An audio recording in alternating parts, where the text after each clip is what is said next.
Est-ce qu'il y en a parmi vous qui jouent aux jeux vidéo? Oui. Une capture d'écran? C'est une capture d'écran? Presque. En fait, c'est un jeu vidéo, ça s'appelle GTA. Vous connaissez? Oui. Mais l'artiste, qu'il a décidé de faire, lui, c'est de détourner un peu le jeu vidéo parce qu'il a pris l'appareil photo et il va se promener. À chaque fois, il va chercher des paysages qui ont des ambiances particulières. Mais en vrai, c'est trop bien. Mais oui, c'est trop bien. Le cœur battant du musée d'art contemporain de Lyon, c'est par là. Suivez-nous, le musée comme vous ne l'avez jamais entendu.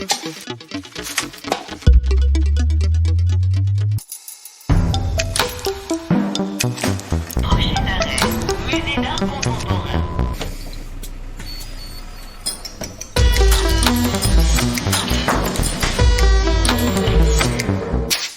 Épisode 2, Instant de vie. Ah, c'est une chambre. Bah oui. Allez, temps écoulé, on sort. Les 4 prochains. C'était trop bien. C'était trop bien. C'était Allez, on va s'asseoir ici, on va en parler. C'est bizarre, ça fait mal à la tête un peu. Mais oui. Ah, est-ce qu'il y en a d'autres? Qu'est-ce que vous avez ressenti? Alors, levez la main, on va le faire dans l'ordre.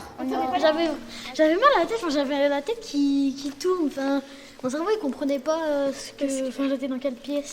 Parce que tu es habitué au plat et quand tu vas dans un truc qui fait comme ça, ton cerveau il va pas comprendre où on est. Ça, tous nos repères, ils sont brouillés, ils sont perturbés. La géométrie habituelle, elle n'existe plus.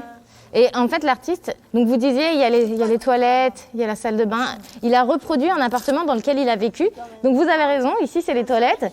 Là, c'était la salle de bain. Et du coup, il habitait dans un studio donc, où on a, vous voyez, c'est pas très grand. On a à la fois le salon, la cuisine et la chambre dans la même pièce. Et il a reproduit cet appartement. Mais au lieu de la géométrie qu'on connaît, normale, il a appliqué une autre géométrie qui va déformer tout. Et c'est ce qui explique que vous avez été perturbé comme ça. Je m'appelle Charlotte Boulch, je suis artiste et aussi chercheuse. Je viens de soutenir une thèse en art plastique. À côté de ça, je suis médiatrice au MAC Lyon. Et c'est un travail qui me permet à la fois de rencontrer les œuvres directement, mais aussi les publics, et donc d'arriver à vulgariser, même si j'aime pas trop ce terme, mais en tout cas mettre au niveau d'un public un discours de l'œuvre pour qu'il y ait vraiment un partage d'expérience le plus simple et le plus enrichissant possible pour eux, mais comme pour moi, on apprend beaucoup avec les publics, avec les réactions de chacun. L'idée avec les groupes jeunes publics, c'est de les faire participer vraiment, de leur présenter les œuvres, de leur raconter le discours de l'artiste, sa volonté, mais aussi de laisser la place à l'interprétation. Et quand on a des groupes qui vont réagir, parfois qui vont pas être d'accord, ça va provoquer des débats d'opinion, là c'est intéressant. Et aussi, souvent, on a des œuvres qui permettent d'aborder des sujets de société, des problématiques qui peuvent être compliquées, comme la violence des armes à feu dans le Bronx ou l'apologie de la violence. Là, on a vu, il y en a beaucoup qui connaissent le jeu vidéo GTA, par exemple, et d'essayer de leur montrer aussi comment on peut aborder une problématique compliquée et par la poésie ou par le sensible, créer un discours, en fait, leur expliquer que comme les films, comme les fictions cinématographiques, comme les livres, comme les histoires, les œuvres d'art aussi ont des choses à raconter. Et si je vous dis que ce camion, c'est un crayon? Alors, on a fait combien de tours? 3. Est-ce que ça vous a semblé long? Oui, bah oui. Non? À votre avis, on a mis combien de temps à faire ça? 30 secondes. 30 secondes. 30 secondes et ça vous a un peu semblé long? Une minute. Donc on a fait Ça va pas sembler long. 1, 2, 3. Vous voyez, à chaque fois que je repasse dessus, et ben finalement mon trait il devient plus gros ou plus marqué. Et ben c'est ce que les artistes ils ont fait avec le camion. Ils ont fait des tours avec le camion, mais pendant 16 heures. Quoi, mais ouais, là il y a la vidéo. Et pour faire quoi? Et là vous avez la vidéo. Pour faire quoi? Qu'est-ce que ça trace comme ce que j'ai fait ici? Un rond. Et en fait, c'est pour ça que je vous dis que ce camion, il a été utilisé comme un crayon. Ils ont fait plus de 1000 tours pendant 16 heures pour tracer un rond. D'affilée? Ouais. On a Julia qui a fait les beaux-arts, qui a fait aussi un peu de sociaux, qui a fait de l'histoire de l'art. Elle va être particulièrement intéressée par les mythes, par les mythologies, par les œuvres anciennes. Elle a aussi un rapport au corps assez particulier quand elle fait des médiations, elle fait vraiment des chorégraphies. On a Raoul qui, à côté de son travail, est designer graphique, mais qui est passionné, qui a fait les beaux-arts aussi, qui est passionné d'histoire de l'art et de peinture ancienne. Et donc il va faire des médiations un peu France Culture, où il va parler beaucoup d'écrivains, beaucoup de théories, mais toujours très imagées, et beaucoup d'œuvres anciennes. Et moi, j'ai l'impression principalement que je m'axe sur l'art contemporain. Donc théoriquement, on sait parler de toutes les œuvres. Il y en a peut-être quelques-unes où on pourrait nous piéger. On espère que le visiteur ne le découvrira pas. Théoriquement, on sait parler de toutes les œuvres, mais chacun va s'approprier avec son propre univers et son propre bagage celle qui l'intéresse le plus. Mais du coup, l'appartement de Benjamin Testa, bon, est-ce qu'il a besoin qu'on en parle tellement? On peut donner peut-être le processus de l'artiste, et puis surtout parler peut-être de ce qu'il nous fait ressentir. Je sais pas, vous, ça vous a fait quel effet, là, cette espèce de grand appartement tout blanc, immaculé, mais avec quasiment pas d'angle droit ou au moins bombé en tout point? Je trouve qu'on dirait sorti d'un délire. En fait, ça brouille complètement tes notions de l'espace. C'est-à-dire que plus tu vas avancer, tu vas penser, enfin, tu peux rétrécir, entre guillemets. Et à l'inverse, tu peux aussi grandir par rapport au mur. Ouais, même moi, je continue de découvrir des points de vue. Moi, j'aime bien aussi le fait qu'il ait gardé ce blanc immaculé, parce que ça crée plein de petites ombres, de nuances de gris. Moi, j'aime beaucoup ça. Et parfois, on se met à un autre endroit, et d'un coup, on le voit très différemment, de même que les ouvertures vont jouer ça. Moi, je m'appelle Raoul. Du coup, je suis médiateur, mais effectivement, pas que. Hein. Comme l'a dit Charlotte, on a souvent plusieurs casquettes, aussi parce que le métier se prête à ça. Le maître ignorant, ça se base sur un pédagogue qui a réussi à travailler avec des étudiants et à leur apprendre une langue alors qu'il parlait lui-même pas la langue de ces étudiants-là. Et c'est d'un coup de se dire, mais en fait, pour transmettre du savoir, on n'est pas obligé de le posséder, et voir c'est peut-être plus intéressant de transmettre des méthodes d'appropriation. Typiquement, les Beaux-Arts sont très tournés là-dessus, là, l'Effondrement des Alpes joue là-dessus. Et en tant que médiateur, c'est vrai que j'aime bien, surtout avec les petits, mais dire, en fait, oui, on apporte des informations en tant que médiateur, mais on essaye aussi juste de vous aiguiller, de vous donner du temps. Quand je disais ça dans la visite, c'est très sincère, quoi. Moi, le premier, je le fais pas souvent, et je sais qu'à Arles, une des premières expériences qu'on a faites qui était trop cool, c'était on va dans l'expo, on connaît rien, on lit pas les cartels, et à 3-4, on regarde une pièce pendant longtemps et on en parle entre nous et on fait émerger du savoir. Et en fait, on se rend compte qu'on arrive à faire émerger ce qu'il y a sur les textes, qu'on chope des thématiques, et qu'en fait, on est beaucoup plus capable qu'on l'imagine de saisir toutes ces œuvres qui ont souvent un peu la réputation d'être très obscures, d'avoir des références qui nous échappent et tout. Donc certes, en tant que médiateur, je vais ajouter quelques infos historiques, des infos techniques, et puis si les gens n'ont pas envie de parler, je peux faire le guide conférencier. Mais idéalement, si ça se passe bien, il y a vraiment, les gens sortent un peu mieux armés, et on aide simplement collectivement à faire émerger du savoir, et c'est quand même beaucoup plus satisfaisant que des gens qui à la fin nous disent ah bah s'il n'y avait pas de médiateur, on n'aurait rien compris. Ça, c'est toujours un peu frustrant. Mais après, c'est une réalité, on répond aussi à un besoin. Il faut en être conscient, quoi. Ouais, il y a plein de transpalettes qui se baladent. Là, on est d'autant plus attiré, intrigué par ces objets. Ah bah voilà, l'artiste en personne, lui, il a le droit de toucher les œuvres.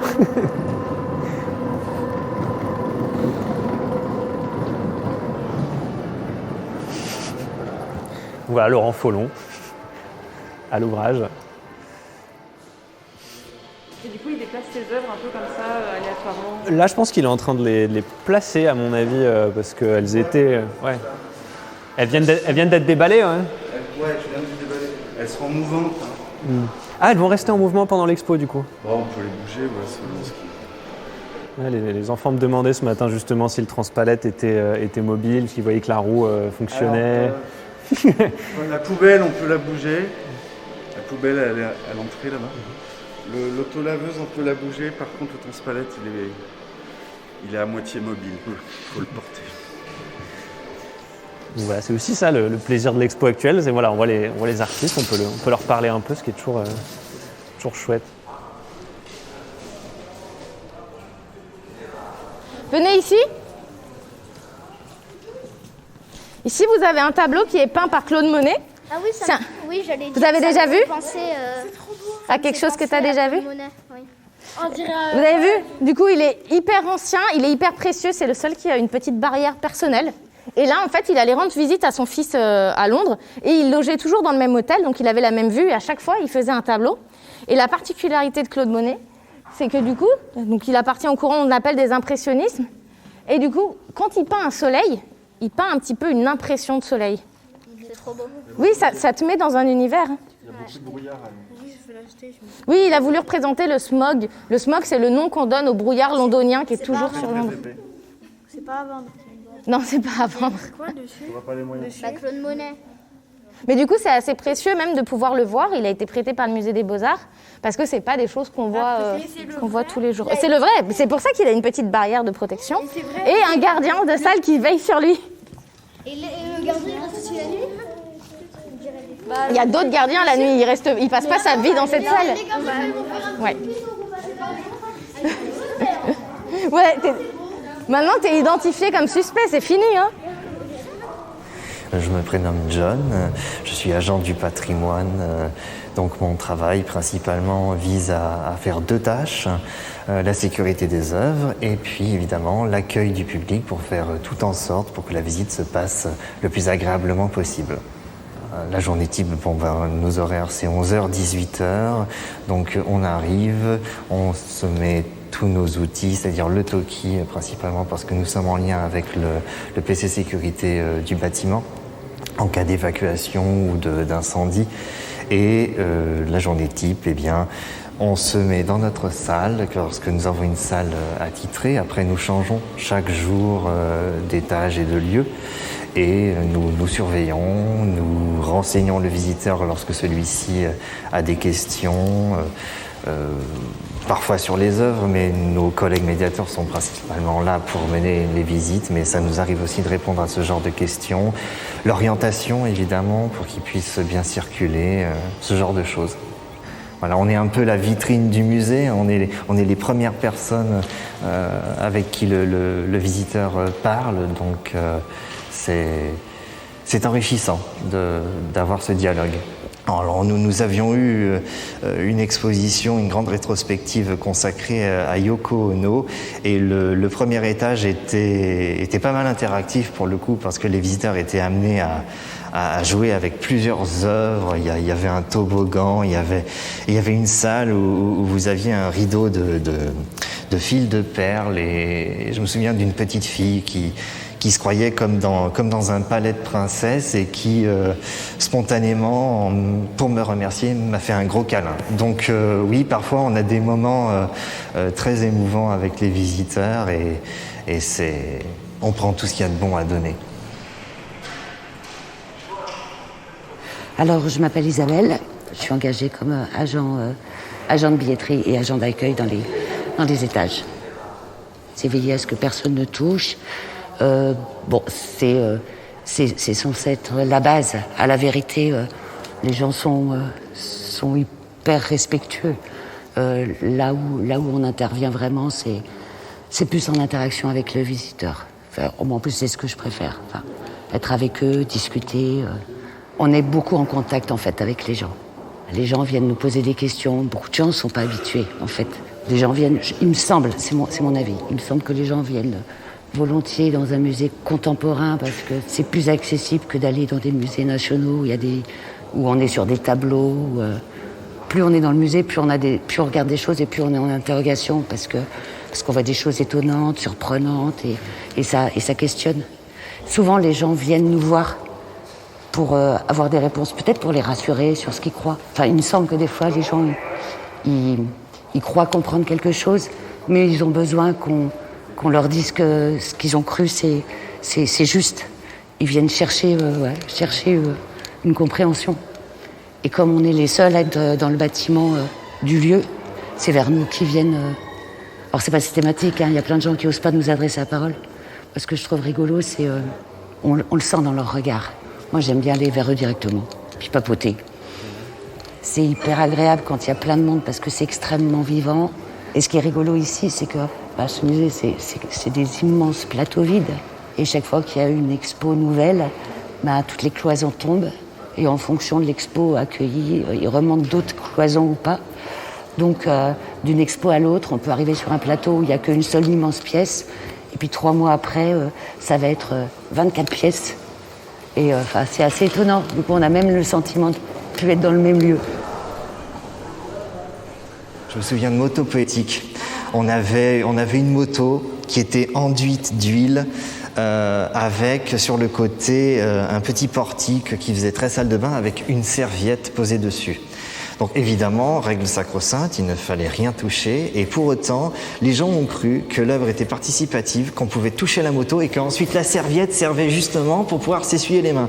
Donc on leur a dit non, ça n'est pas fait pour ça, on a dû remplacer la serviette un nombre incalculable de fois et c'était assez drôle. C'est des cartons de banane, exactement. Ici, qu'est-ce que c'est ? On a le droit de marcher dessus. Alors normalement, dans les musées, on n'a pas trop le droit de toucher aux œuvres ou de marcher dessus. Mais ici, pour cette œuvre-là, l'artiste, il est d'accord pour qu'on marche sur le sol. Ouais. Ici ? Ça, qu'est-ce que c'est ? Non, ici. Ah, non mais Ça serait trop beau. À la fois, les groupes ne réagissent jamais de la même façon. On a toujours des grosses surprises. Surtout par rapport au savoir, moi c'est le savoir des enfants qui m'impressionne parce que parfois ils comprennent beaucoup plus de choses que les adultes de manière très très intuitive. Ils vont comprendre les fonctionnements des œuvres et les exprimer parce que justement ils n'ont pas peur de dire des bêtises et qu'on ne peut pas se tromper en art contemporain, c'est une question de ressenti. On peut imaginer que l'artiste a fait ça pour une raison et c'est pas celle-là, mais en tout cas ce ressenti-là il est légitime. Et donc à chaque fois, chaque personne a son expérience personnelle, mais on remarque aussi qu'il y a des typologies de réactions.